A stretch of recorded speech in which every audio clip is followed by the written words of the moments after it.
Ladies and gentlemen, good day, and welcome to the CNA First Quarter 2023 Earnings Conference Call.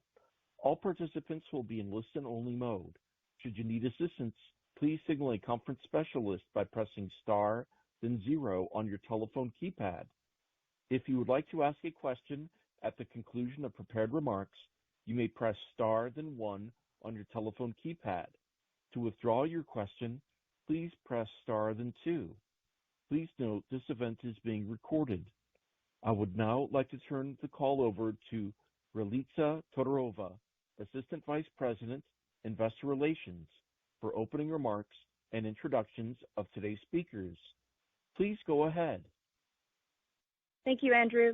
Good morning and welcome to CNA's discussion of our first quarter 2023 financial results. Our first quarter earnings press release, presentation, and financial supplement were released this morning and are available on the investor relations section of our website, www.cna.com. Speaking today will be Dino Robusto, Chairman and Chief Executive Officer, and Scott Lindquist, Chief Financial Officer. Following the prepared remarks, we will open the line for questions. Today's call may include forward-looking statements and references to non-GAAP financial measures. Any forward-looking statements involve risks and uncertainties that may cause actual results to differ materially from the statements made during the call. Information concerning those risks is contained in the earnings press release and in CNA's most recent SEC filings. In addition, the forward-looking statements speak only as of today, Monday, May 1st, 2023. CNA expressly disclaims any obligation to update or revise any forward-looking statements made during this call. Regarding non-GAAP measures, reconciliations to the most comparable GAAP measures and other information have been provided in our earnings press release, financial supplements, and other filings with the SEC. This call is being recorded and webcast. A replay of the call may be accessed on our website. If you are reading a transcript of this call, please note that the transcript may not be reviewed for accuracy, thus it may contain transcription errors that could materially alter the intent or meaning of the statements. With that, I will turn the call over to our Chairman and CEO, Dino Robusto. Thank you, Ralitza, and good morning, all. Before I begin my remarks on the quarter, I would like to acknowledge the contributions of Tom Motamed to our organization. As you all know, Tom passed away on April 18th, leaving behind an incredible legacy in our industry, which he served with distinction for 45 years.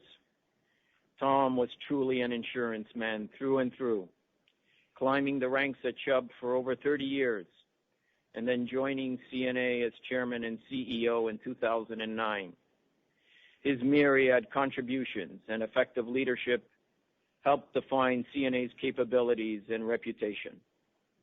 Our entire organization is saddened by Tom's passing, and we will always be grateful for his commitment to not only CNA, but to our entire industry. In the first quarter, CNA produced very strong results with excellent profitability and double-digit top-line growth from significant new business success, continued high retention, and a rebound in rate change from the fourth quarter of last year. Core income increased by $27 million in the first quarter to $325 million. Net investment income of $525 million pre-tax increased $77 million year over year, and our pre-tax P&C underwriting gain was up 19% to a record $197 million in the quarter. Against the backdrop of elevated industry catastrophe losses in the first quarter, the all-in combined ratio was very strong at 93.9%, with pre-tax catastrophe losses of $52 million, or 2.4 points of the combined ratio, which is well below our 10-year first quarter average of 3.1 points, which we believe is strongly reflective of our prudent management of catastrophe exposures. Prior period development for P&C overall was slightly unfavorable by 0.7 points on the combined ratio from adverse development on a professional liability segment we exited several years ago as part of our re-underwriting actions in our London portfolio. The P&C underlying combined ratio was 90.8 and is zero point 0.6 points lower than the first quarter of last year. The underlying loss ratio in the first quarter of this year was 59.8%, down 0.3 points year over year, and the expense ratio of 30.7% was also down 0.3 points. In the quarter, we achieved a very strong production performance with 11% growth in both gross written premium ex captives and net written premium. Excluding currency fluctuation, the growth was 12% for both metrics and was particularly strong in our commercial and international segments. Written rate increase was 5% in the quarter, up a point compared to the fourth quarter, with acceleration in commercial, where rates were up 2 points to 7%, and commercial rates are up a full 3 points compared to the third quarter of last year. These higher levels of written rate will favorably impact earn rate throughout the year. Pricing remains rational, increasing where we need it most, and the overall renewal premium change remains strong at slightly more than 7%. And importantly, rate change and the portion of exposure change that acts like rate continues to cover our long-run loss cost trends, which are up a few tenths of a point this quarter at close to 6.5%. New business was up 12% for the quarter to $503 million. The new business was particularly elevated across the board in commercial, where we capitalized on a number of opportunities in each of our target classes. Over the last several years, we've commented on strengthening our industry verticals. We built strong verticals in areas such as national accounts property, national accounts casualty, construction, and marine, in addition to verticals we have had for a long time, like middle market, surety, healthcare, and affinity programs. We have since built top industry expertise in those business segments, and not just in underwriting, but across the value chain, in areas such as claim and risk control. Moreover, the re-underwriting I've discussed extensively in prior calls is well behind us, and so we are clearly engaged in the marketplace. We are single-mindedly focused on growing profit dollars across our business segments, and we closely track the strength of our new compared to renewal pricing, and that has remained consistent, as have the stronger terms and conditions achieved during the hard market years. In the first quarter, we saw more opportunities to grow new business in commercial and international than we saw in specialty, and that, of course, will vary across the quarters. Retention remained high at 86% this quarter and has been at this level for 4 straight quarters as we seek to retain as much of the business as possible that has generated our strong underlying combined ratios of around 91% for the last 2 years. Turning to our 3 business units, the all-in and underlying combined ratios for specialty were each very strong at 90% in the first quarter. The underlying loss ratio improved 0.5 points to 58.4%, and the expense ratio was up by 0.5 points to 31.4%. We have limited exposure to community, regional, and large banks as part of our D&O portfolio. Our banking exposures represent less than 2% of our aggregate management liability portfolio, and we continue to maintain prudent current accident year loss ratio picks. Gross written premium ex captives growth for specialty was flat this quarter, and net written premium growth was up plus 2%. Growth was lower due to less new business in our transaction liability program from significantly fewer M&A opportunities in the quarter. Excluding this program, specialty gross growth was 5% in the quarter, and new business production in the other specialty lines of business was similar or slightly higher than the amounts we wrote in the first quarter of 2022. Within specialty, the rates were +2 this quarter, down 1 point from the fourth quarter. Management liability experienced rate decreases of -3% this quarter, which is down from flat during the fourth quarter, largely impacted by D&O pricing. In D&O, the softening rate environment continued this quarter, where pricing was down 3 points from the fourth quarter to -12%. This line of business had a high double-digit cumulative rate throughout the hard market cycle, which peaked towards the end of the first quarter of 2022. Since that point, fewer new financial opportunities combined with new entrants into the market is creating this price softening in the near term. How long it will continue depends on the claims activity, which can change pretty quickly in this line of business, as history has taught us. We continue to underwrite conservatively, and we will secure the right accounts at the needed terms and conditions, which clearly exist, as many clients value the proven track record associated with long-standing, stable, and expert insurers as they construct their towers of coverage.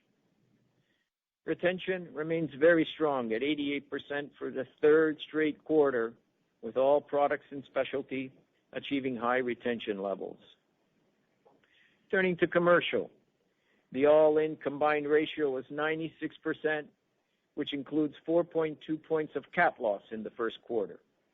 The underlying combined ratio was 91.8%, the lowest on record, and 0.9 points lower than last year. The underlying loss ratio of 61.5% was stable year over year. The expense ratio improved by almost a full point to 29.8% in the quarter, representing the lowest quarterly expense ratio in 15 years. Gross written premiums, ex-captives, and net written premium each grew by 19% this quarter. All business units within commercial benefited from stable to improved pricing, high retentions, and strong levels of new business. In the quarter, commercial renewal change was slightly higher than 9%. Rates were up +7% in commercial, up 2 points from the fourth quarter, driven by acceleration in property rates, where in our national accounts property portfolio, rate was above 25%. Price increases continued to climb through the quarter from the levels in January that I commented on during our fourth quarter call. Our middle market property accounts had rate increases in the high single digits, which is a great result given the multi-line nature of middle market package business, just a different competitive dynamic than larger monoline property business. Looking forward, we do not see any signs of significant change in the marketplace. In fact, in some areas of national accounts property, we see rates accelerating beyond the high 20s level we are experiencing today.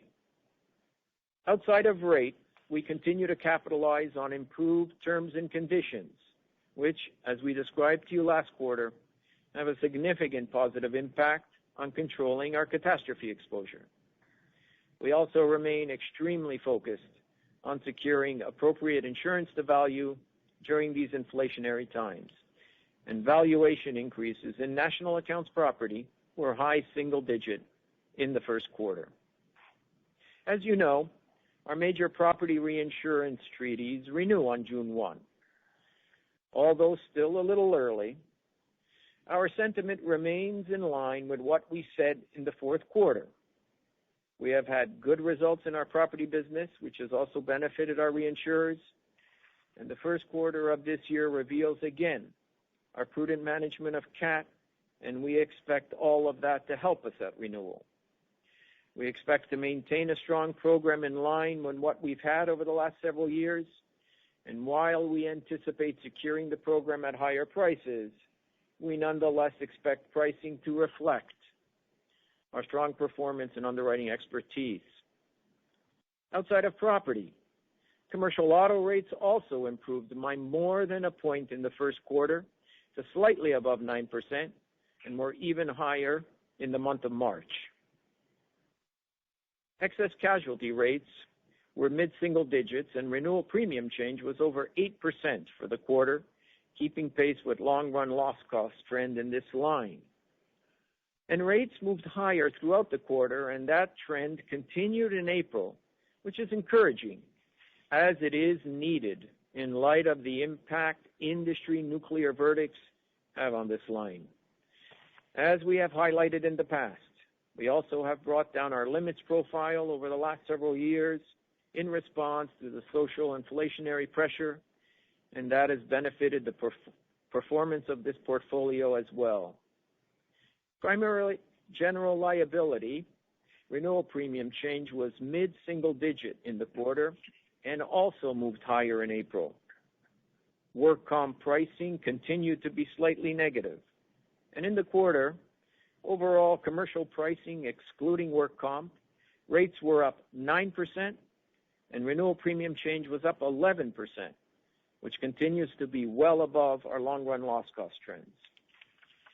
Commercial retention remains strong at 86% and was strong in all business units. New business was up 36% and also strong across all business areas, as I mentioned earlier. Given the firming rates in commercial lines and our well-established and specialized business verticals, we anticipate quality new business opportunities to persist. For international, the all-in combined ratio was 97.2%, and the underlying combined ratio was 89.3%, a record low. International had strong top line this quarter, with gross written premiums up 10% or 17% excluding currency fluctuation. Net written premiums grew 8% or 16% excluding currency fluctuation. Renewal premium change was 8% in the quarter, with both rate and exposure increase up 4%. Retention was strong in international at 83% for the quarter and has been at or above this level for 4 straight quarters. New business was up 9% in the quarter and 15% excluding currency fluctuations. Our international operation is now consistently growing and producing meaningful profitability for CNA overall. And with that, I will turn it over to Scott. Thank you, Dino, and good morning, everyone. I will provide some additional information on our results, as Dino indicated. Core income of $325 million is up 9% compared to the first quarter of last year, leading to a core return on equity of 10.8%, while our P&C segment had record pre-tax underlying underwriting income of $197 million. Turning to investments, total pre-tax net investment income increased 17% to $525 million in the first quarter. The increase was driven by our fixed income and other investments portfolios, which were $57 million favorable to the prior year quarter, while our limited partnership and common stock results returned a $28 million gain in the current quarter compared to an $8 million gain in the prior year quarter. Our fixed income portfolio continues to produce consistent net investment income, which has been steadily increasing over the last year as a result of favorable reinvestment rates in our P&C portfolios, as well as a growing investment base funded by strong cash flow from operations. Within our P&C and corporate segment portfolios, the average fixed income effective income yield was 4% in the first quarter compared to 3.6% in the prior year quarter. As of the end of the first quarter, reinvestment rates were well above our P&C effective income yield, while our life and group portfolio effective income yield was flat in the first quarter compared to the prior year quarter, as this portfolio is longer duration and has embedded yields more comparable to today's interest rate environment. Additionally, within the other category investment income, which includes short-term investments, we are benefiting from significantly higher short-term rates as compared to a year ago. We believe our investment portfolio to be both high quality and well diversified. Our fixed income portfolio, which makes up 90% of our total investments, has a weighted average credit rating of A, and is made up of 95% investment-grade securities. While we maintain an allocation to risk assets, including limited partnerships, common stocks, and below investment-grade securities, we believe it is positioned conservatively and well within our risk appetite. Additionally, we maintain ample liquidity to meet obligations and withstand significant business variability at both the holding and operating company levels. Given the recent focus on the commercial real estate sector, we have included supplemental disclosure of our exposure in our earnings presentation, financial supplement, and our first quarter Form 10-Q that will be filed later this morning. Our direct exposure to commercial real estate is through fixed income securities in the form of commercial mortgage-backed securities and issuer obligations of real estate investment trusts, as well as through our direct mortgage loan portfolio. Together, these three portfolios comprise about 9% of our total investment portfolio. Our commercial real estate holdings are high quality and well diversified as to underlying property type and geography. Taken together, our CMBS and REIT portfolios are 95% investment grade, with 50% rated A or higher. Finally, we are limited in exposure to commercial real estate in our limited partnership portfolio, as this is not one of our core alternative strategies. Prior to discussing life and group results, I'd like to discuss our adoption of the change in GAAP accounting methodology related to long-duration targeted improvements, otherwise known as LDTI. That now applies to our long-term care business. We adopted the new guidance effective January 1, 2023, using the modified retrospective method applied as of the transition date of January 1, 2021. Our 2023 first quarter results include adjusted financial results for Q1 2022, reflecting LDTI accounting. As this is the first period under LDTI, there are adjusted financial statements for each of the 2022 quarters, as well as full years 2022 and 2021 that can be found in our first quarter financial supplement, as well as transition-specific disclosures reconciling previously published financial data in our Form 10-Q to be filed later this morning. Measured as of December 31st, 2022, the impact of LDTI to stockholders' equity was a $277 million decrease, which was comprised of a $236 million decrease to retained earnings and a $41 million decrease to accumulated other comprehensive income. As we have noted in prior calls, I'd like to emphasize this change in accounting has no impact to the underlying economics of CNA's business. However, the cumulative effect of assumption differences and differences in reserving methodologies will have an impact on the pattern of GAAP earnings emergence over time. And as we have many policy groups with a net premium ratio capped at 100%, we also expect a certain amount of quarter-to-quarter volatility. As such, over the next several years, we expect a modestly higher underwriting loss under LDTI as compared with legacy GAAP. As to Life and Group's first quarter results, we had a core loss of $3 million as compared to a $5 million core income result for last year's first quarter. Investment income was about flat with the prior year, while the underwriting loss was higher by $10 million pre-tax, which reflected the impact of $55 million of cash policy buyouts during the quarter. Looking forward, we expect to continue offering policy buyouts in connection with rate increase activity, although the effect on Life and Group's earnings will vary quarter to quarter. Our first quarter P&C expense ratio was 30.7%, which is a slight decrease when compared to last year's first quarter expense ratio of 31%. At the segment level, both commercial and international saw improvements in their expense ratios compared to prior, primarily driven by strong growth in net earned premium. For specialty, the expense ratio increased by 0.5 point due to employee-related costs.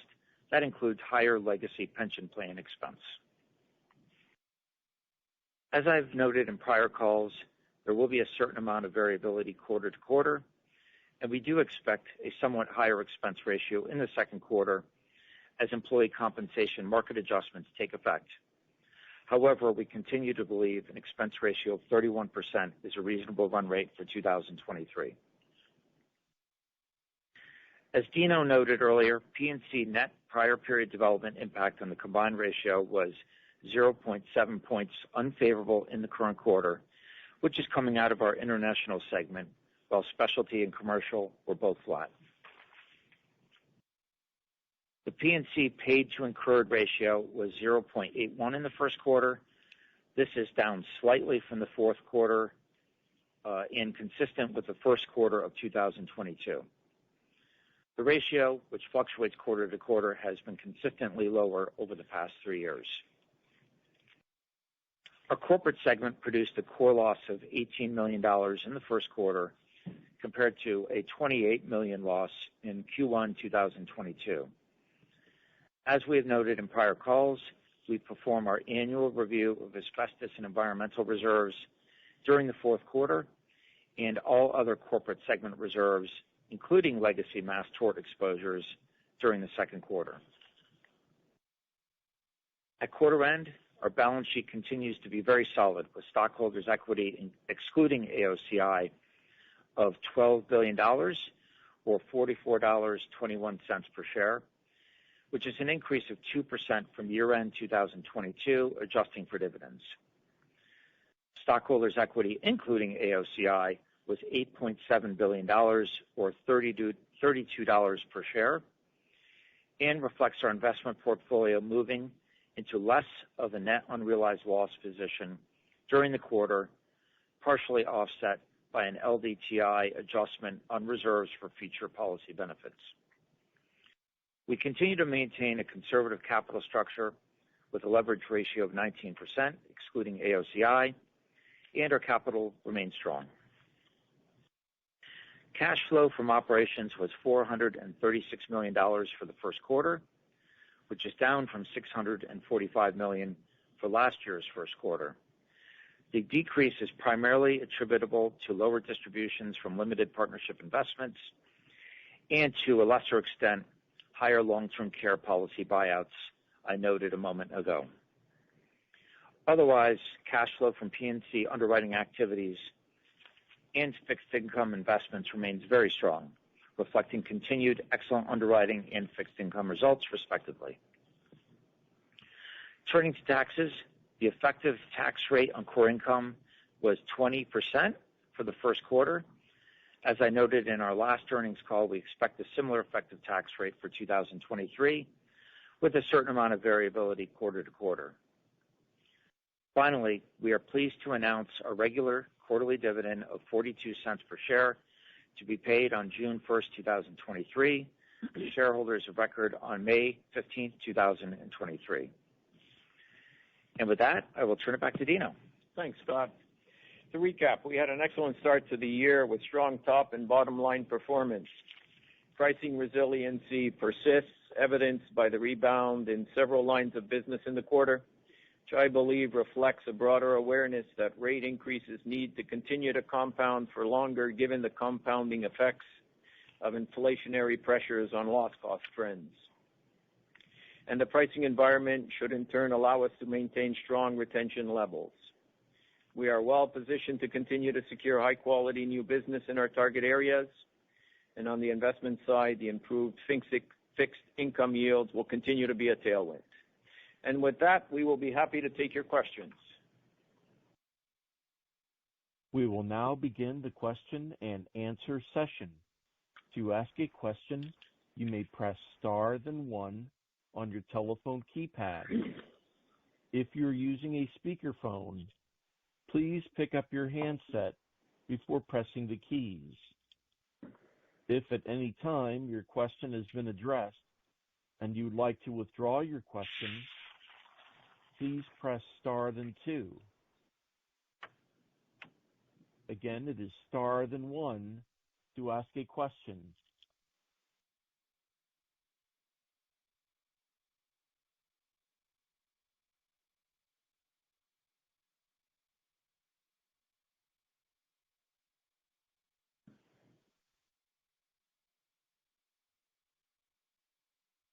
The first question comes from Derek Han with KBW.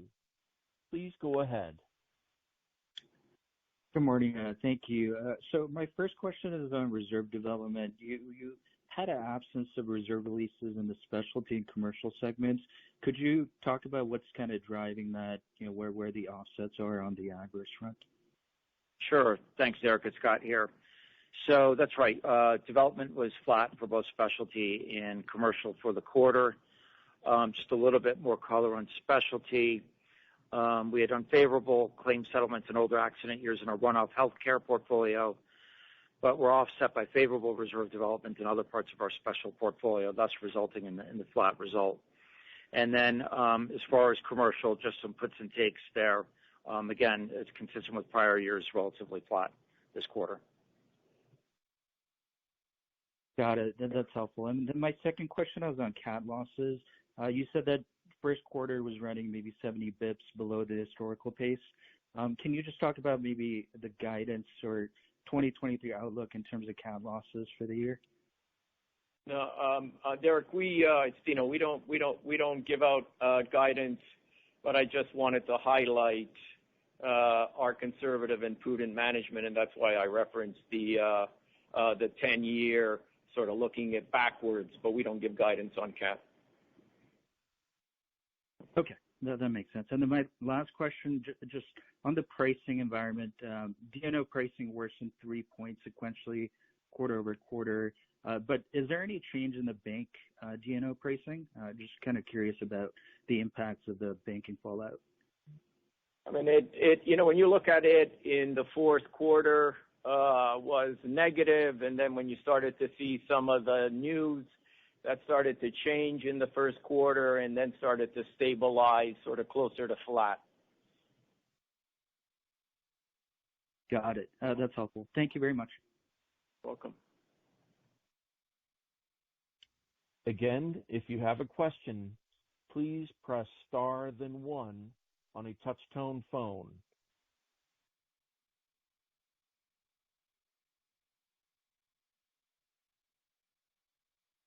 Again, it is star then one to ask a question.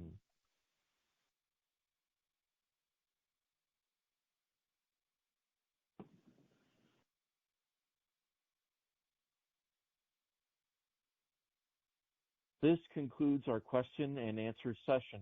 I would like to turn the conference back over to Dino Robusto for any closing remarks.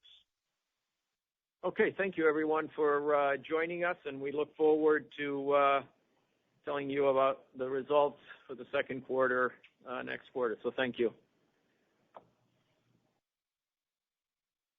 The conference has now concluded. Thank you for attending today's presentation. You may now disconnect.